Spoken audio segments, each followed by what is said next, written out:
count beginning from the first day of your last menstrual cycle. But is it possible to plan when and how to get pregnant, especially and for people who are really dealing or who are really having problems with getting pregnant? Are there ways you can boost your chances of conceiving? All right, today you do not have to worry because in studio we have a very important guest. She is a top gynecologist in the country. Her name is Dr. Maureen Owiti, and she will be breaking it down in a little more details how to go about it. So just talk to us. The SMS line will be free of charge at 20268. The call line will be displayed right at the bottom of your screen throughout this show. And if you want to talk to us on our social media platform, on Twitter, we are at Ebru TV Kenya, the hashtag #MyDoctor. So before I just ask you to sit back, relax, and learn from this exciting show ahead, let's have a look at what's coming up. My name is Purity Museo.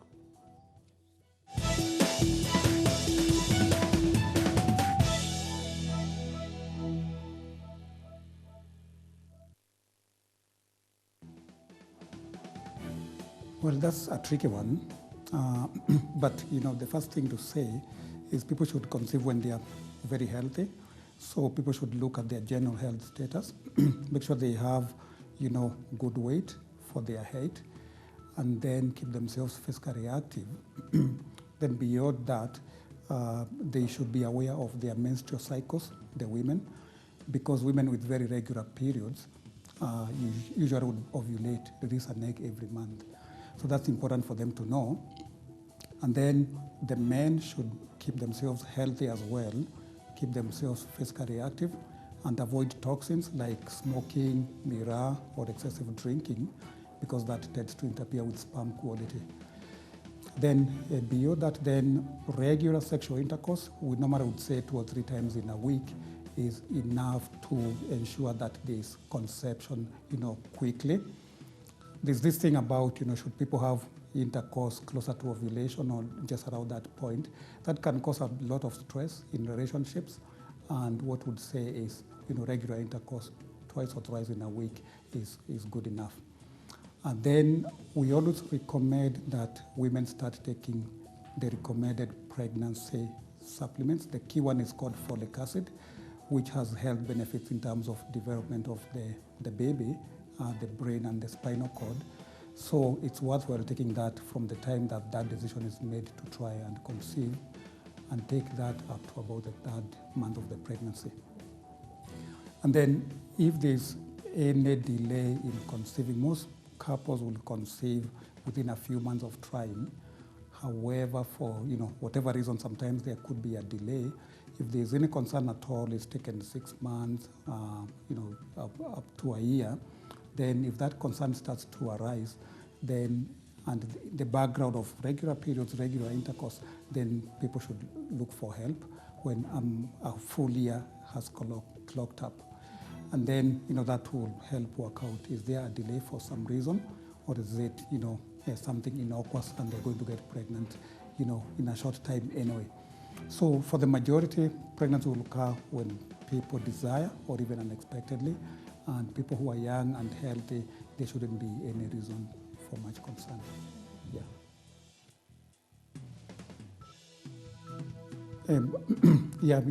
That's a good question about whether there's any issues about having intercourse, getting out of bed, or going to the toilet. Generally speaking, sperms will find their way into the genital tract, and there are some biological processes that would aid these. So after intercourse, it doesn't matter whether the women get out and go to the toilet, or they go and do something else. The sperms will get there and will find the egg, and that is a natural biological process which has its own mechanisms. So I wouldn't worry about that at all. In terms of what should people eat, the basic thing is a healthy, balanced diet. Enough of proteins, vitamins, carbohydrates, complex carbohydrates, avoid junk, and as we said earlier, avoid toxic things like excessive drinking and smoking. Well, it's known that the ideal parameters, temperature for sperm to be formed in optimal numbers and optimal function is when the testes are maintained at a certain temperature. So there's a theoretical concern, men who wear tight, boxers, or men who ride bikes or motorcycles for long periods of time, that could generate heat on the testes and affect sperm quality and sperm numbers, or even long distance truck drivers who sit in a car cabin for many hours. There is some scientific data linking a bit of sperm changes with that. However, overall, it doesn't appear to be a big concern, but makes sense, to wear loose garment and to allow the testes to be exposed to the natural, ideal temperatures for sperm formation. That question keeps coming back and forth about how to conceive a boy or a girl. The best answer is that it is random. Nature has its own selection mechanisms, that randomly there'll be about 50% of girls in the population and about 50% of boys. However, we know biologically the sperms are the ones that determine the sex of the child, and the sperms that carry the male child genes, called the Y chromosome, have different characteristics from the one that carry the genes for a girl. And that has been used to try and see whether we can do something which is sort of natural in some sense and allow conception of a boy or a girl.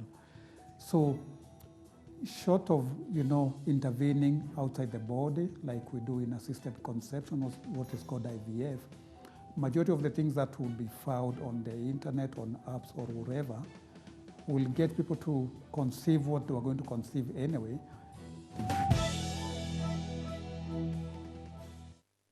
That was Dr. Alfred Murage just breaking it down for us. Just a quick summary on what we expect on our show today.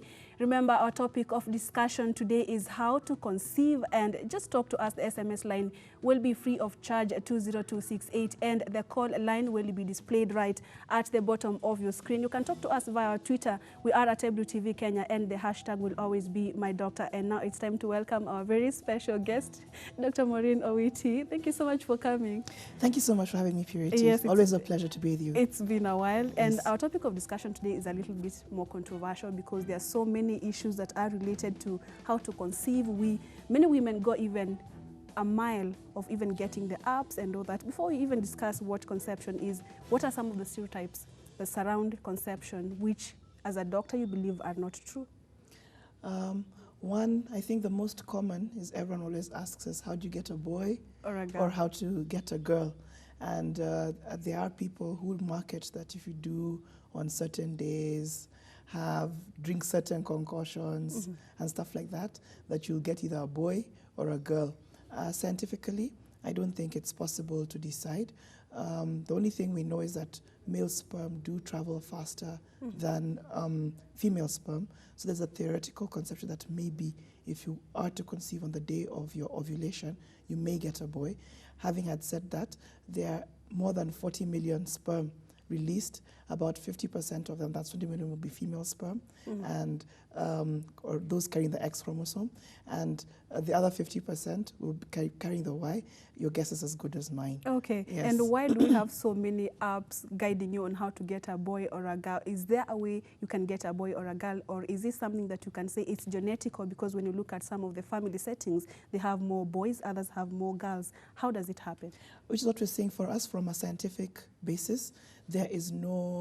We have not yet come up with why specifically. The only thing I did say is that we do know that the sperms carrying the Y chromosome can move faster. So all we say is that if you conceive on your day of ovulation, there's a higher probability of getting a boy, but there's no guarantee that it's going to be a boy. You may still get a girl. All right. Yeah. And so let's now get to our discussion. When we talk about conceiving, conception, are we talking about getting pregnant, or what do we exactly mean? Okay. Again, I think you're right, it's controversial, and I think when we're making our new constitution that was promulgated in, I think, 2010, there are a lot of issues about when conception occurs, when life begins, and all that. And I think it was, for me, a bit superfluous. We could have put it elsewhere. But conception, for us medically, is when fertilization takes place. So that means that the egg has been released, the woman has ovulated, and it has met with the sperm. At that particular point, we consider that that's either fertilization or conception. Having had said that, I'd like to put it that we are able to have this fertilization occur outside, but it doesn't necessarily mean that the woman is going to get pregnant. And even if I look at it, a lot of women are going to get their periods thinking it's just their normal periods, but unknown to them, they may actually have conceived, but because their periods have come on the correct day, they're having periods, they think they're pregnant, but they could actually be already miscarrying. So what we know in terms of like, if we were to look at miscarriage rates, general population, if we have pregnant women, about 15% of them are going to miscarry. And we're saying 15% of those who have recognized pregnancies. If I was to do blood test on all women around just before their date of expected ovulation, you find that the miscarriage rate is actually about 50%. It's that high. How? So yes, so again, the question you again ask then, so when does life begin? Right. I think it's only God who can answer that question, Such a question, and I'll right. leave it to him. But for us medically, we just say it's when the fertilization occurs that conception has occurred. All right, and Yes. for someone who is looking to or hoping to have a child in the future, when do they begin as a couple? When do they begin trying? Okay, trying is as soon as you're ready, please, by all means. If you're in a consensual relationship and you want to have children, just try by all means. But I think a lot of people have ideas on what trying means. Right. So for us, I'll do the reverse, what is infertility, to say what are the conditions we need to meet for a woman to conceive. So infertility will define as a couple who have been trying, as in they're having regular intercourse. And by regular intercourse, I mean at least 3 times per week. And this is like maybe every other day, at least. Okay. And they've been doing this for 1 year. The woman is menstruating regularly, and they have not used any form of contraception. We expect that within a year, in a normal couple, they should be pregnant. Okay. So again, it's also telling us that it's not to say that you had sex once, you're going to get pregnant. Okay. I always joke with some clients that it's very interesting that those who want to get pregnant will have to do it so often before they get pregnant, yet those who don't want to get pregnant, interestingly, 1 shot and they're pregnant. You find out somebody from a rape incident Is pregnant. can be pregnant. Okay. So it's very baffling as to why this happens, but the answer is clear that the incident must have occurred at around the time when she was ovulating. Okay. Yeah, so trying would be that at least you should be having regular intercourse, at least 3 times per week, not using any form of contraception. And as Dr. Morage has clearly spelled out, in most cases, we're going to get pregnant within a year. Okay, and we will be looking at some of the barriers to conception. But before then, for a couple that is planning or planning to get a child, what are some of the factors or practices that this couple should get involved into to maybe boost their chances of getting a baby? Oh, that's an excellent question, Purity. Now, we live in a very interesting time. So you find young couples, depending on how religious or not, we find currently we're living a very sedentary life. So a lot of people don't engage in physical exercise.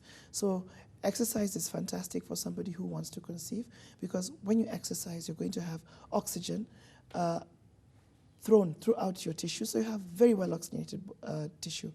Well-oxygenated tissue means it's going to work well. So your ovaries are going to work well, your sperm is going to be produced well. And other factors that are going to impede fertility would be, you find, I think, young people, Saturdays, Sundays, they like to go out, party, drink, smoke, do drugs. So you want to be pregnant, definitely. And if you are having a challenge, those are the first simple things that we'd ask, that do exercise, eat a healthy, balanced diet, and drink a lot of, hydrate your body well. That's at least 2-3 liters of fluids per day, but abstain from smoking, alcohol, Okay. and obviously hard drugs. Yes, and Doc, you've talked about is it for both? Because when you talk about how to conceive, then okay. Just before we continue, I'm told that someone is really wants to talk to us. They are calling. I don't know his name. He will be telling us. But from Nyeri County. Hello. Hello. Hi. How are you? Yes, how are you? Yes, I'm good. Kindly tell us your name. I'm Ivan. All right. Go ahead. Yes, I was just asking about the cost of the IVF. Yes. I was talking about the cost of IVF. Yeah, if one is interested to do IVF, Okay. how much does it cost? All right. And the facility to do that one in Kenya. Okay. Thank you so much. I think, You're welcome. okay, he's gone ahead of our discussion, but you can respond to what he's asking. Okay, I think the answer to his question is very simple. Yes, IVF is available in this country. There are about 6 or 7 centers throughout Kenya that are able to perform IVF. On average, the cost will be about 400,000. Okay. The range will be anything between 350 to 600,000, depending on the institution that you're going for. But again, it also depends on what's the cause of the infertility, and because, as you've said, he's gone ahead of the conversation. Yeah. IVF is a very good form of treatment, but some people may not even need IVF. Okay, that's some of the ways to boost your chances of maybe getting pregnant. We'll be getting to that, but before then, Doc, you've talked about some of the factors that should be considered when you're hoping to getting a child in the future. But now, what are some of the barriers to getting a baby? Because many people are already asking, pills, are they barriers to getting a baby? Infertility, what causes it? And even last week, we had so many people asking whether these forms of contraceptives, they are barriers to getting a child or conceiving. Okay, so I think when you started the program, you started again with myths. And I said one, the most common I felt was the issue of the boy or a girl. Right. The second myth is that everybody believes that because they've been using contraception, that they have stopped the contraception, but because they had a history of using contraception, they're not able to conceive. Okay. That would be another very, very big myth, and I'd really like the audience to really understand that contraception, if you're not ready for pregnancy, is good and it works. Okay. Unless you do a permanent form of contraception, which would be a bilateral tubal ligation or for women, or a vasectomy for men, all contraception, the moment you stop using it, then your fertility should return. But some people say, oh, I use and I'm not getting pregnant. So we have to go in what is now the cause of the infertility. Okay. It's not because of your contraceptive method. So people should sleep freely that you're using a contraceptive. If you are in the right age group and you stop and you don't have any other thing that's causing your infertility, you should be able to conceive. Okay, you're watching My Doctor Show, and today our topic of discussion is how to conceive. And in studio we have Dr. Maureen Owiti. She is one of the top gynecologists in the country, and she is taking us through that. Keep talking to us. The SMS line is free of charge at 20268, and the call line is displayed right at the bottom of your screen. Talk to us on Twitter. We are at Ebru TV Kenya, and the hashtag My Doctor. Doc, you've talked. We will be looking at some of the barriers, but before then, you've talked about alcohol, avoiding so many things. But Doc, maybe you could now take us, for someone who wants to conceive, age comes with that. Maybe there are people asking about the age bracket for both male and women, male and female.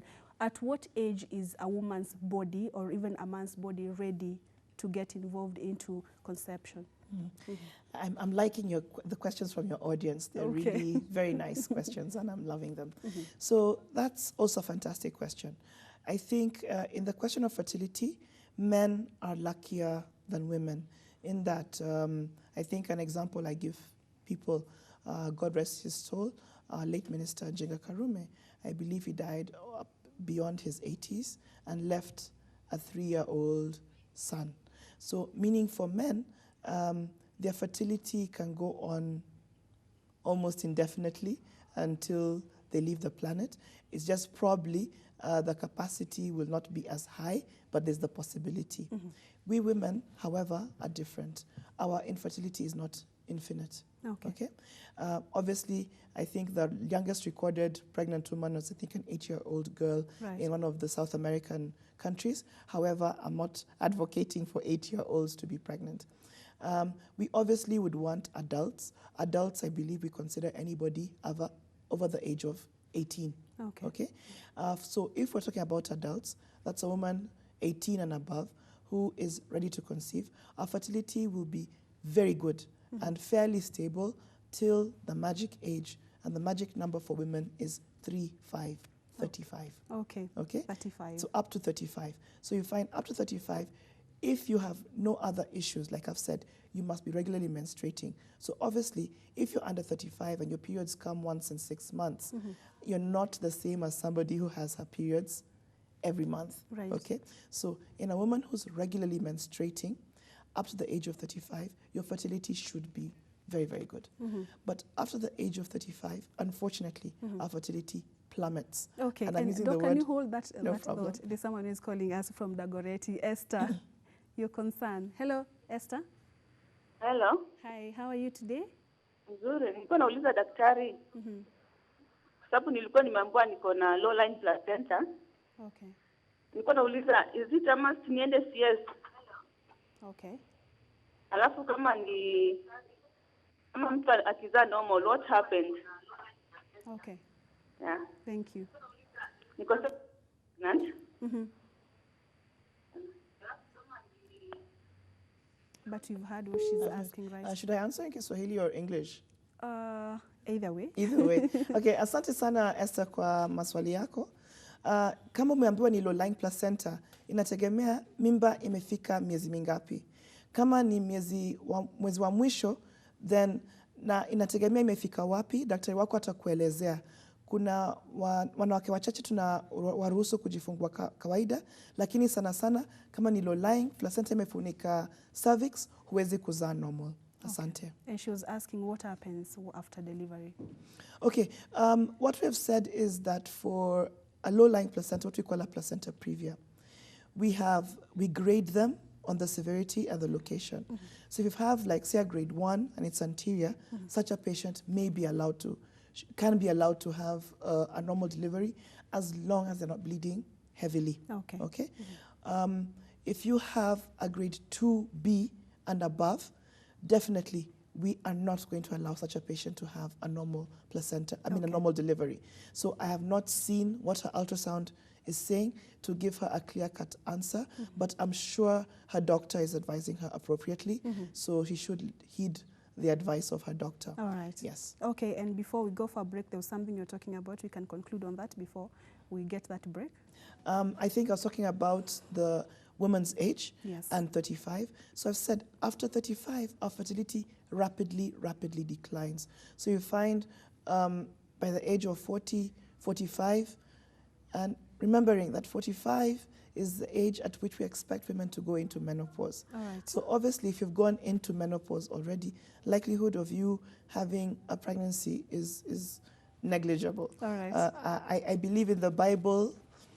Miracles do happen, yes, yes. and because there is a God, we as fertility people, we never give 100%. It's not possible, right. But it is very, very unlikely for somebody who's going to menopause to have a spontaneous pregnancy. Okay, and when we come back, we want to look at what happens when you try getting pregnant too early or even too late for both men and women. It's time for us to take a very quick some of the tips there on how to conceive that Dr. Witty is telling me that they are really accurate. Keep talking to us. The SMS line is free of charge.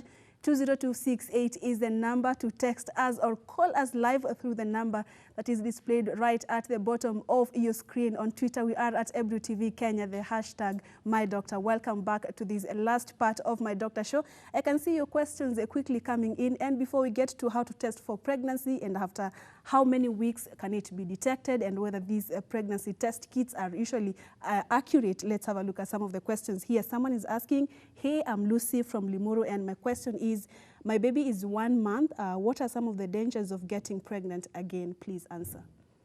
In terms of a danger, it's more both remembering that a pregnancy is something that has a lot of stress for the mother, a lot of her nutrients are going to be used up during the pregnancy, and she's breastfeeding at the moment, which requires a lot of energy and time for her.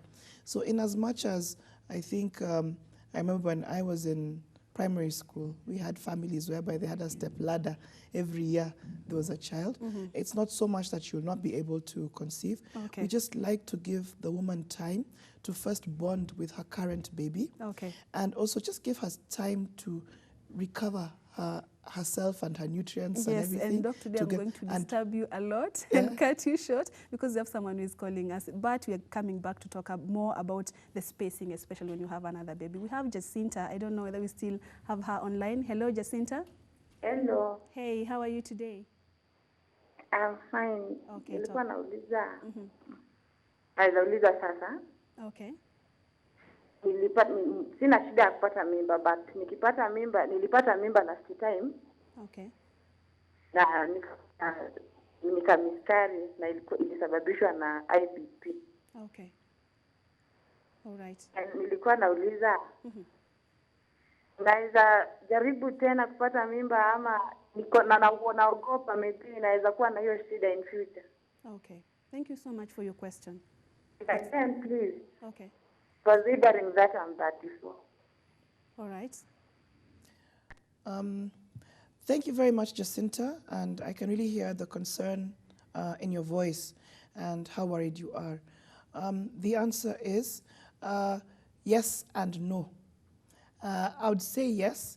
If you have chronic hypertension, we would say that you see a physician and have them control your blood pressures. Once your blood pressures are controlled, you should be able to have a baby. There are supplements we like to give people with high blood pressure, such as calcium and folic and junior aspirin. This, again, if you do have chronic hypertension, you're still at risk of getting complications due to the hypertension of pregnancy itself. This would delay when that happens and giving us time, more time for the baby to grow, and you deliver a baby that should be able to survive.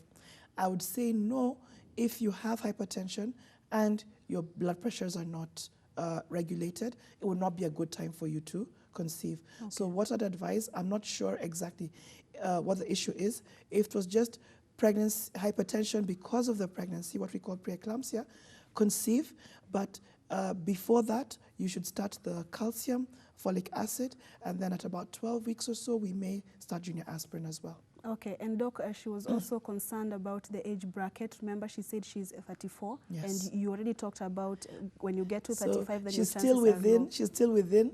She's under 35, so her fertility should still be okay. So I think it's something, just control her pressures, and then she can be able to conceive. Okay, and we also have Caro from Kiambu. Hello, Caro.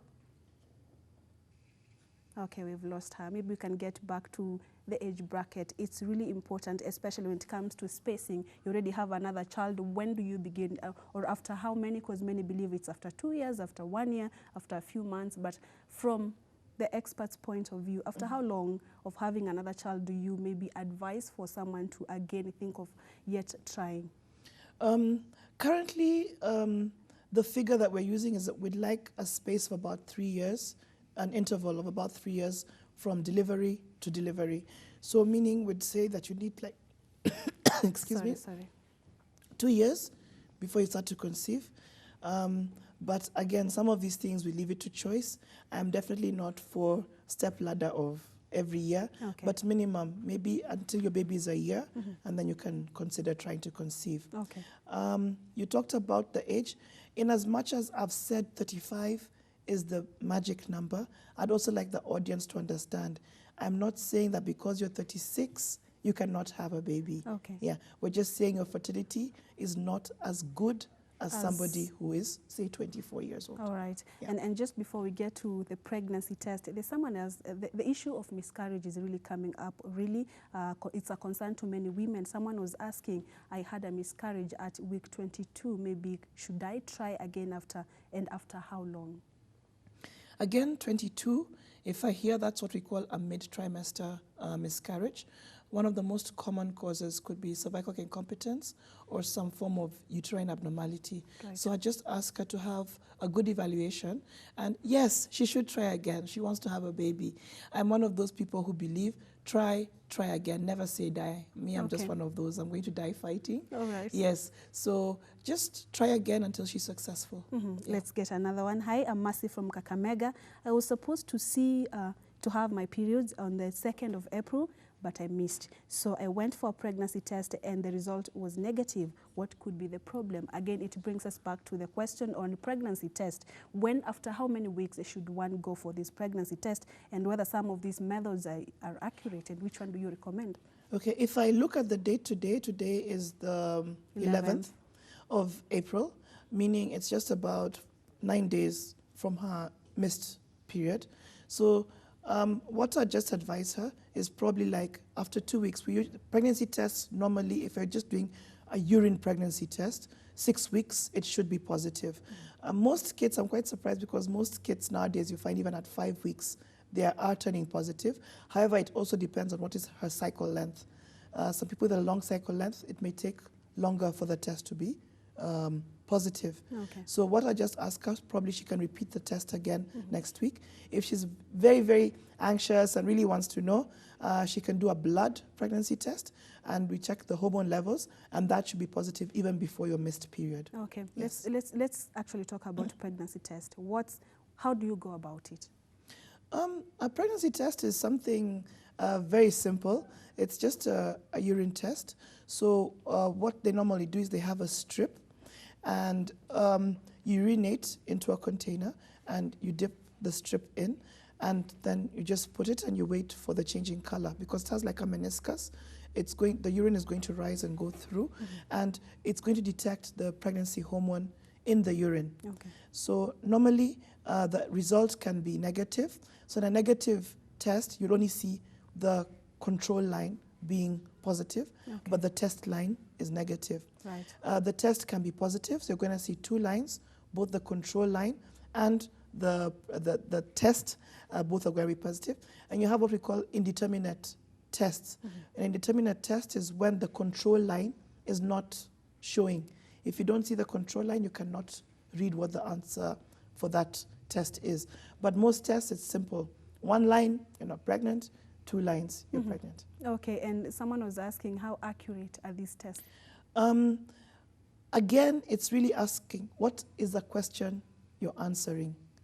A pregnancy test will answer the question, is there pregnancy hormone in the system? Okay. Yes? And the answer is going to be yes. However, is the pregnancy continuing? The test cannot answer that because say you are pregnant 6 weeks, but we have what we call things like blighted ovum. The pregnancy, you're not bleeding, nothing has happened. Okay. The pregnancy test is going to be positive because yes, there is pregnancy hormone in your blood system. Okay. However, you've lost the pregnancy, it's not continuing. The test cannot answer that question. Okay. That will be clinically. We're going to evaluate what's happening over time to determine what is the problem. Okay, and Doc, there is a very, I don't know, let me just ask the question. Yes. But once you've tried, or maybe once you've had intercourse and you are not ready to conceive probably, is there a way you can prevent maybe fertilization from taking place? Okay. Yes. So I think most Nairobi girls will answer that question.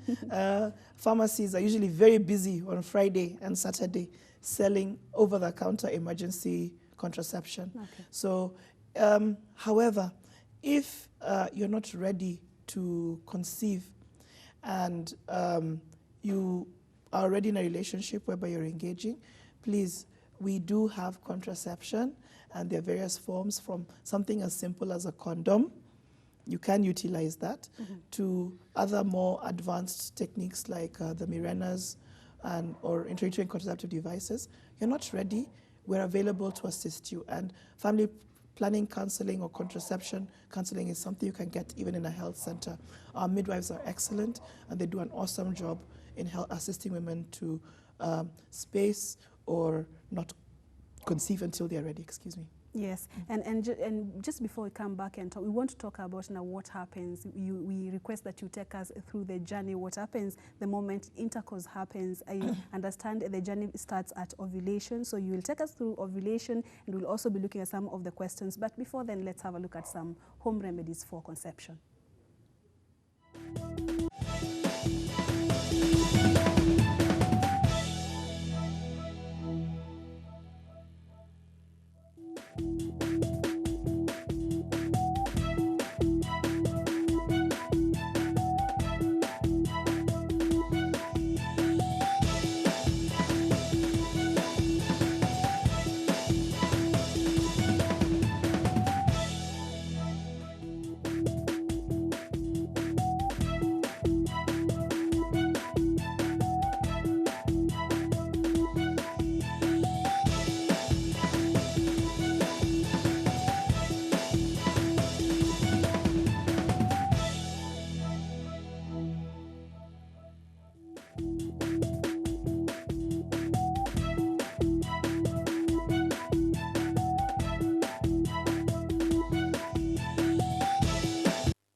You're watching My Doctor Show, and today in studio we have Dr. Maureen Owiti, who is taking us through just some simple steps on how to conceive. And this is the last part of My Doctor Show. Remember, this is when we receive or we get to answer your concerns. You can call us live through the number that is displayed right at the bottom of your screen, or simply send us an SMS via 20268, and we will be looking at them shortly. Welcome back to the show, Doc. Thanks, Purity. Yes, and before we get to now what exactly happens, the journey from ovulation to now what we call conception, maybe we can just respond to a few questions. Hi, I'm Eliza from Kisumu. Niliacha family planning on 2013 na sijapata mtoto mwingine. What can I do? Again, Eliza probably missed the part when I said it's not the contraception that is causing her not to conceive. What I'll advise Eliza, she's in Kisumu. I have many of my colleagues who are there who'll be able to assist her. Okay. And they'll just take her through the journey to find out what's causing her not to conceive. Okay, maybe you can link her with the team? It's just difficult. It's just any gynecologist in Kisumu. Okay. Yeah, and should be able to be assisted. Okay, Yeah. and someone else, I think you talked about this, but just hear it out. Hi, I really want to have a boy, and I have a baby girl, 4 years old. How can I get a baby boy? Again, that one, it's I would say it's God who controls whether they're going to get a boy or a girl. Just try. God may hear your prayers. Though he hears them all the time, he just maybe answers them in a manner you're not expecting. Okay, and Yes. hi, doctor. What causes diarrhea, vomiting, and abdominal pains during menstruation? I am Agnes from, I think, Babadogo. Okay, so you find, again, we have a lot of women who have premenstrual syndrome, whereby you're going to have all this diarrhea, vomiting, and it's just the hormonal changes that you have. You have very high levels of hormones just before you're going to get your period, and it'll just be the change in hormones that's going to cause these symptoms. Okay, and let's help Lucy. She's asking, I'm Lucy and I'm 7 months pregnant, but my left thigh is really painful. What could be the problem? Because I'm really worried. Okay, I'm not sure what part of her thigh, but usually most people complain at the back of the leg. We have what is called sciatica. You have, because of the pregnancy, the nerve kind of like gets compressed, and a lot of people do suffer from that. What I'd advise her would be to just do some stretching exercises, like just trying to touch her toes and stay like that for some time and come up, and even squats. It does, really, but help. Obviously slowly. We're not non-pregnant, and it may help. It's not helping, then she can see her obstetrician or gynecologist, and they may be able to prescribe some form of pain relief. Okay, I don't know whether Janice is still online. Yeah, I'm still online. Oh yeah, how are you doing? I'm fine. Yeah, we already good. What's your concern? Okay, Lala, asubuhi nikiamka naumwa na tumbo, azini chungu, iko na ball, saa iko na 8 months. So mwenyewe si chungu. Okay, alafu inakuwa na gas. Okay. Asante. What's the last part she said? She's talking about she's 8 months pregnant, and in the morning she wakes up with some pains on her stomach. And then the last part she said, I don't know. I didn't hear. Okay, sorry, we didn't hear the last part, but... she has gas, yes. Okay. In terms of pain, she's at 8 months. So she's at the time when we expect what we call Braxton Hicks contractions. And how I explain this to my clients is that your uterus doesn't just wake up one day and decide, hey, I'm in labor. It's a process, and it's kind of like preparing. The uterus is already preparing itself for delivery. So we get the Braxton Hicks contractions. Unlike labor, it'll come, and as she said, she wakes up in the morning, she experiences it, and then it goes away. So it's something normal. She shouldn't be worried. Unless the pain is persistent and really disturbing her, then she should just go see her doctor. Okay, and lastly, we have, good morning, my doctor. Kindly, can I know why some people get their menses when still pregnant? I'm Stacy from Karen. Okay. That's also one of the challenges, and a question. Everyone looks shocked when I tell them that some people do get still get their menstruation when they're pregnant. So again, it really depends on where the fetus has implanted, and until it fills up the entire uterine cavity, you find for the first 2-3 months, some women are still getting their menstruation. It's normal? Despite it's unusual, but it does happen. It's a phenomenon that we have noted that it comes. It's not normal. I mean, it's not something that happens every day, but it does happen. For alarm. As long as we have done scans and the pregnancy is going along well, we don't have a reason for alarm. Okay, and hello, please answer, is the size maybe or the height determine how you'll give birth? I'm a short lady and pregnant, please. There's a myth actually that if you're short, then you cannot deliver normally. Is it true? Okay. My answer to that question would be that the answer to that question would definitely be that women who are short do have normal deliveries. Having had said that, if you are short, you have a higher chance of getting what we call an obstructed labor or cephalopelvic disproportion, whereby the baby might be too big. In that instance, and it's why we really advocate women to deliver in hospital, so that if we do notice the labor is not progressing as we expect it to progress, then obviously that solution in that situation would be a cesarean section. Okay, and we have, I think, Stacy from Thika. Do we still have you, Stacy? Shiko, sorry. Hello. Hello, Shiko. Hi, how are you today? I'm fine. Yeah, we also okay. Please talk to us. Nilikuwa natumia Jadel. Okay. Na ilikuwa ya 5 years na sikumaliza, nilitoa nikiwa na 2 years. Okay. Nikaitoa 2016 nikihitaji mtoto na mpaka sasa hivi To Conceive. Okay. Asante. You've had her concern? Yes. Again, the same question about contraception and not getting a child. So again, I'll maintain, if she has been having regular intercourse, that's at least every other day, and she's not, as she said, she has stopped the Jadel, then she should see her doctor to find out why she's not conceiving. Okay, and Doc, why do we have so many concerns, especially for people on contraceptives, that after they have stopped, then it takes time or they don't get pregnant at all? Because you've really clearly, categorically said that it has nothing to do with the contraception. What everybody imagines is like you were the way you were when you were 2 years ago. Your body changes.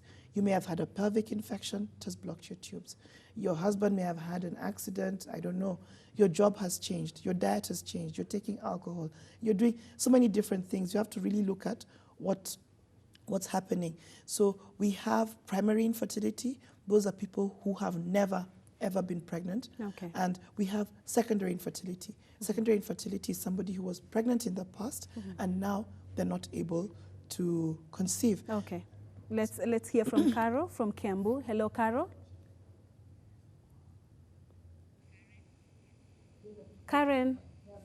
Hello. Yes, hi, how are you? I'm good, thank you. Yes, good morning. I'm fine. Okay, talk to us. Okay, I would like to ask the doctor. Okay. I was pregnant with Hello. Mm-hmm. I would like to ask the doctor. I was pregnant with the 20 weeks. Okay. Okay, and I miscarried the first time. Hello. Yes, go ahead, please.